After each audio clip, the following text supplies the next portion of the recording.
lot going on. It's a year ago, things were very different under the Trump administration, and I think illegal immigration's increased over 300%. Drug overdoses are up 30% in the country. Obviously, the spread of COVID, I think the number I saw was even border agents, 275% increase in deaths of border agents because of COVID spread, because of what's going on at the border. And then, of course, we have property crime. We have all kinds of other crime. And these people are being transported around the country without our knowledge, and they're going into your state. So this is an issue that I wanted other Republican attorney generals to see, because I think it's critical, really, for the whole country to understand where things were at a year ago and where they're at now, and the fact that we have already sued the Biden administration 7 times over immigration. And I should note, if the press is interested, tomorrow we have a press conference at 11 with Republican AGs. We're going to announce another lawsuit related to immigration that I can't say much about until tomorrow. So that will be at DPS hangars in Edinburgh tomorrow. So with that, I wanted to let each of the AGs just introduce themselves really quickly. I know it's hard for you guys to do quickly, but just say your name, where you're from, and then we've got a few other AGs who are on planes right now, and then I'm going to introduce them. And I should say, and I know the governor's going to introduce Colonel McCraw. I want to thank Colonel McCraw for helping us set all this up. He's the one that got all this to happen, so thank you very much for doing that. We all really appreciate it. And what they're doing along the border is really amazing, given the constraints that they have with the federal government not being cooperative always. I will say one other quick thing before the AG's introduced. We were supposed to have a couple of other briefings today from Customs and Border Patrol and also ICE. We worked this out over a month ago. We were in briefings with them yesterday, and they were given a directive from somewhere on high in Washington not to show up today. So you will not be getting those federal briefings as of 7 o'clock last night. They canceled all those briefings. So another example of lack of transparency from the federal government about what's going on at the border. So with that, why don't we start with Austin, the most famous Attorney General from Montana. Go ahead and just say your name and whether you've ever been here before. I'm Austin Knudsen. I'm the Attorney General from Montana. This is my first trip down here. My congressman had actually scheduled me to come down here last April with him, and that trip was also canceled by the federal government. So I appreciate you having me down here, Mr. Governor and Mr. Attorney General. Thank you.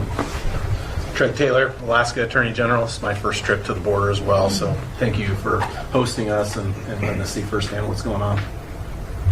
Derek Schmidt from Kansas. It's my first trip to the Texas part of the border. I've been west of here, but appreciate the opportunity to be here. Thanks for running for governor. Yes, that's also true. Hi, everyone. I'm Todd Rokita, Attorney General of Indiana. This is my second trip to the border here in Texas in the last 3 months. I want to thank everyone who helped the first time, and the staff, and of course the office holders who are hosting us this time. I'm Lynn Fitch, the Attorney General from Mississippi. This is my first trip as well. We're very grateful that we're here so we can be a part of this investigation, and we're learning what's happening, how we can all fight this good fight together. And Governor, General Paxton, thank you so much. Absolutely. And then John, Oklahoma. Yes, I'm John O'Connor. I'm the Attorney General from the state of Oklahoma. This is my first time to be down here for this purpose, but obviously as neighbors in Texas, we're very concerned about everything that happens in Texas, including the illegal immigration. So I'm happy to be here. My name is Patrick Morrissey. I'm the West Virginia Attorney General. Governor, Attorney General, thank you so much for your hospitality. It's great to be down here to see things firsthand. From West Virginia's perspective, we really feel the brunt of the immigration problem with fentanyl. Deadly amounts are flooding into our state. So I'm really appreciative of what you're doing here at the border, and we're happy to be part of it today. Thank you. I'm Jason Rounsbury. I'm the Attorney General in South Dakota. This is the first time I've been to the border. I would thank the Governor and the Attorney General for inviting us. We hear a lot in the news lately about the Ukrainian border. I guess I wanted to see what we're doing to secure our own border. We are live streaming. I'm Leslie Rutledge, the Attorney General of Arkansas. This is also my first trip to the U.S.-Mexico border. I appreciate my longtime dear friend Ken Paxton hosting us, as well as Governor Greg Abbott. Arkansas, as you all know, is contiguous to Texas, and we have an influx of illegal immigrants and the illicit illegal drugs that have flown into our state, and so it's important to be here firsthand to see it. So thank you, Governor, and thank you, AG. And Leslie is running for Lieutenant Governor of Arkansas. Sean? I'm not running for anything right now, Ken. I'm Sean Reyes, Utah Attorney General.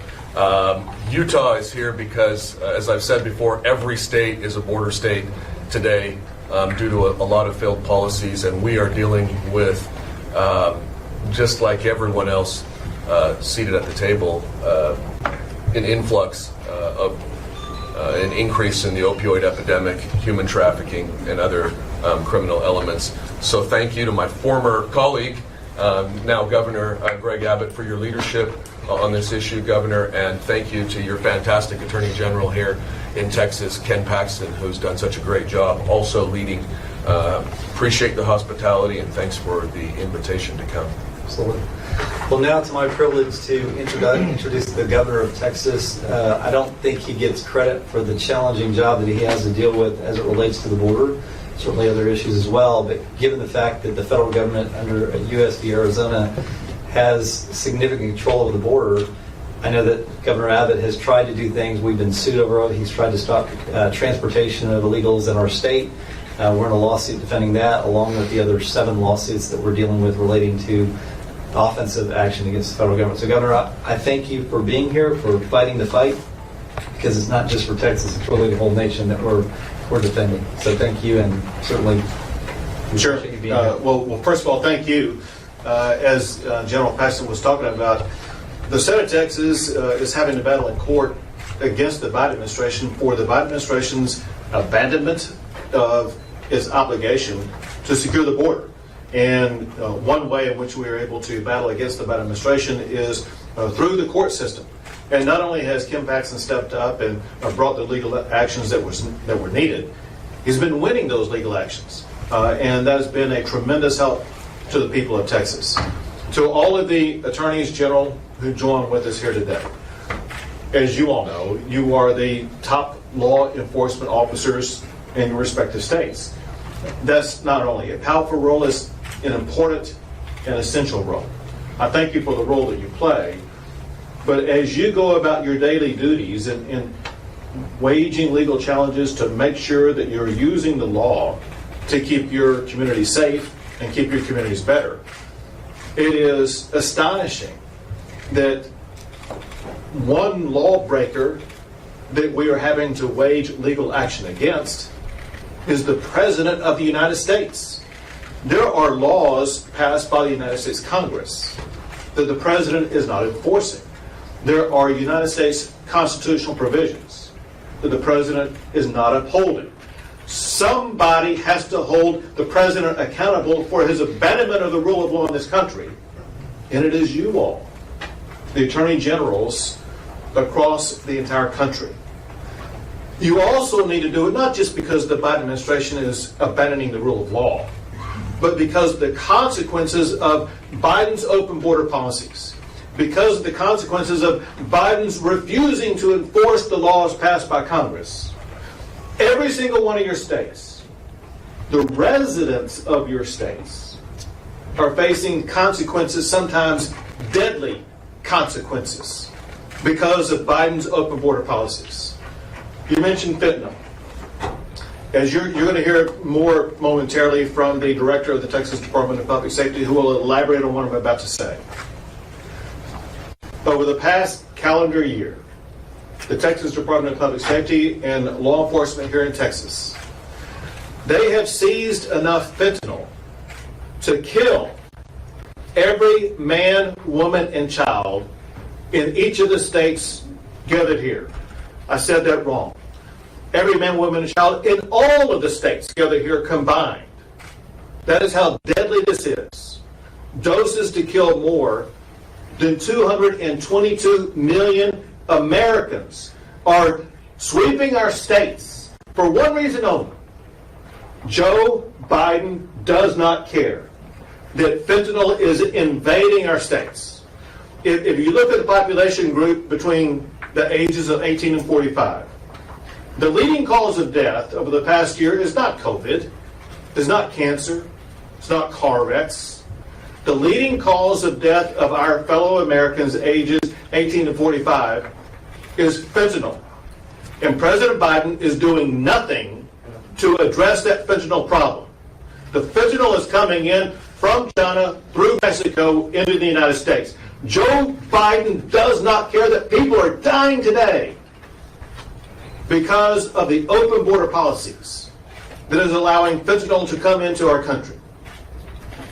There's another horrific crime occurring as a result of Biden's refusal to enforce the immigration laws, because of Biden's open invitation provided to the cartels to smuggle across our border victims of human trafficking and to continue to perpetuate that human trafficking across America. Either all of the states represented here today, or almost all of the states represented here today, they have human trafficking going on in their states as a result of the Biden open border policies. Joe Biden doesn't care about victims of human trafficking. If he cared, he would step up and do something about it. But he does not care about the carnage that he's causing to lives and communities across the entire country. As long as he can support his woke agenda, he's fine with Americans suffering. And yes, we're dealing with tragedies on our border here, with homes being invaded, ranches being ripped apart, lives being affected. But just as important, those lives are being affected across the entire country. Well, Texas is stepping up to do the federal government's job. We're not going to sit idly by while Joe Biden refuses to enforce the law. Texas is going to do everything needed for Texas to step up and secure the border. That included the state legislature appropriating $3 billion of Texas taxpayer money for Texas to secure the border. And that money goes to pay for additional Department of Public Safety officers, as well as about 10,000 National Guard, for them to step up and do what the federal government should be doing, and that is to secure our border. In addition to that, they are arresting smugglers, human traffickers, drug dealers, cartel members. They're arresting anybody who's coming into the state of Texas and violating a Texas law. It includes people who are illegally trespassing on Texas land, who have come across the border illegally. And they're doing a tremendous job of addressing that. For Texas to be able to step up and better enforce the rule of law on our border and deal with the consequences of our border. This past year, I signed 15 new laws to crack down on the horrific crime of human trafficking. We created a new law to crack down on the manufacture or distribution of fentanyl, which is a felony that will put these people behind bars. And now Texas is building our own border wall because Biden is not stepping up to secure the border the way that it needs to. And so I thank all the attorneys general for being here to help us fight this on a national basis. As law enforcement officers from across the country, we join together because we all believe in something that the country was founded upon, and that is the rule of law. The rule of law that Joe Biden has abandoned. The rule of law that we, as law enforcement officers and governors, are going to step up and address. I know firsthand the important role that an attorney general can play in assisting governors. And so I thank you for the role that you're playing in assisting your governor, where collaboratively you all are protecting the safety and security of your communities. I wouldn't be doing my job if I didn't leave y'all a proposed action item. There's something that I know the Attorney General of Texas has done. What I don't know is if you did it in collaboration with any other attorneys general across the country. We as a state, and General Paxton as the Attorney General, we've been working long before Biden's open border policies to crack down on the horrific crime of human trafficking, to try to eradicate human trafficking. When we learned that publications like Backpage and maybe some other publications were using advertisements or other publications to advertise to actually promote human trafficking, it's my understanding that General Paxton took legal action to shut it down. an action item that I would like to propose for General Paxton to consider with you all considering to join him. And that is, there is a horrific crime taking place as we gather here today.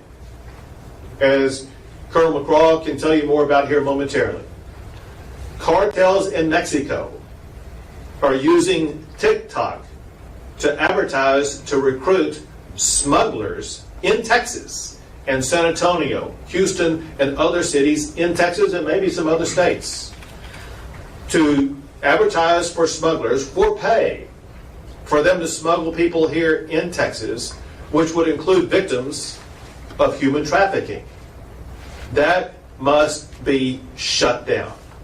And just like I think an injunction was taken against the Backpage, similarly, possibly, an injunction could be used to shut down TikTok in its use of its device and platform to allow criminal activity to be perpetuated that leads to horrific human trafficking. TikTok should be ashamed, condemned, and have a legal action brought against it for promoting human trafficking in Texas and the United States of America. And so I thank you all very much for the role you all play. But I know for a fact that the person who's at the tip of the spear in dealing with the broken border crisis that Biden has created is the director of the Texas Department of Public Safety. His name is Steve McCraw. And Director McCraw, I'll turn it over to you at this time. Thank you, Governor. I'm used to action items, starting from the governor. First, go to the TikTok situation. I wasn't aware you're going to note that. It's one of our briefings, you noticed. Picked up on it, clearly understand it, heard the scope and magnitude and how it's impacted. The cartels have long recruited our children on both sides of the border to do their deeds. And they ran out of children. They ran out of our children, so you look for different resources. They've certainly partnered with transnational and certainly state-based gangs to conduct operations. And we see that. But now using TikTok, we're seeing kids being recruited from around the state, San Antonio, Dallas, Houston, coming down there in droves because as a result of this global mass migration event that we've seen, is there's too many bodies that they cannot move outside the area of the border. And keep in mind, when you talk about border security, they're not trying to smuggle something in to keep in the border. They're moving it to different transshipment centers around not just the state, but the entire nation. So what comes through these borders impacts each of you and your citizens in every community in Texas. And I'm sad for the impact that in West Virginia that fentanyl has had and the rest of the nation. We for a while, thankfully, from a Texas standpoint, meth was our key problem drug, but now fentanyl is on the radar screen, and we're seeing some synthetic opiate overdoses we hadn't seen before, and dramatic increases, and we're worried about. And there's a reason for it, is what happened, and Governor, you know it well, you're an expert. And by the way, thank you for your leadership and always protecting Texas from threats, domestic and foreign. Clearly in the law enforcement community, we understand that, and we absolutely appreciate all your support for us in doing that. But at the end of the day, when the governor says, hey, we need something done immediately, and keep in mind, it's not Border Patrol's fault. I mean, these are brave men and women that have sacrificed their lives at any given day. And what they do is a tremendous national security function for the state of Texas and for the rest of the nation. But when they are overwhelmed, and we've had influxes before, but never to this level. We've never had over 1.3 million apprehensions in Texas, in a calendar year. Never before. Going back to 1986 is the last time, and that was like 720,000. And so Border Patrol is swamped, overwhelmed. Not only that, they've got family units and unaccompanied children. So even their facilities are not made for those that to be able to handle that. So you're taking the frontline agents that are supposed to be on the river. And I realize in Arizona, you're a little different location, but in California, New Mexico, but we do have 64% of the border, Governor, I know as you know, and unfortunately, we have the least percentage of infrastructure to protect that border. So at the end of the day, when that happens, you take Border Patrol off, then those are huge security gaps between the ports of entry. And the governor directed back in March 4th, exactly, we implemented Operation Lone Star, made it very clear, deploy. That means an intensified surge operation, patrol units, but our special agents and Texas Rangers as well, aircraft, tactical, means all hands on deck get down there, fill the security gaps, and that's what we've been doing. And we've never seen anything like it in terms as it relates to fentanyl. And we didn't expect it, but our seizures increased over 1,200%, or actually 2,000% in that same period of time between January. So it's an enormous amount of drugs being taken off. But the same thing, you were concerned about transnational gangs, cartel operatives, and all the other things. We over 5 tons of methamphetamine is seized. So these, we're a criminal corridor for the cartels, and they're exploiting us, using the gangs. And we have retail distribution centers within our major urban areas. So obviously, one of the 4 objectives you had is to fill those gaps, and we've been doing that, number 1. 2, you wanted to protect landowners, okay, from vandalism, from criminal trespass, from other crimes, like burglary, other habitations. And you were there talking to landowners, and they expected their protections. Their land needs the protection, so we've been doing that. Criminal trespassing, you put the capabilities in place, we're able to arrest somebody for criminal trespass and actually book them in a TTC jail. So we're in a better position, but you've also gave us another task, and that task is that caravans. Caravans don't need to be coming to Texas. And we saw what happened underneath the bridge in Del Rio, and how it overwhelmed the community and threatened the community. And you made it very clear that we'd be proactive, whether we have to put black and whites together, whether we're using right now tactile wire, concertina wire, or Connex boxes, it doesn't matter what it is. When caravans are hitting it, we've got to stop at that and be proactive and prevent in that regard. And the last one, real easy task, I don't know why I didn't think of it before, but to secure the border. Okay? And you can't do it.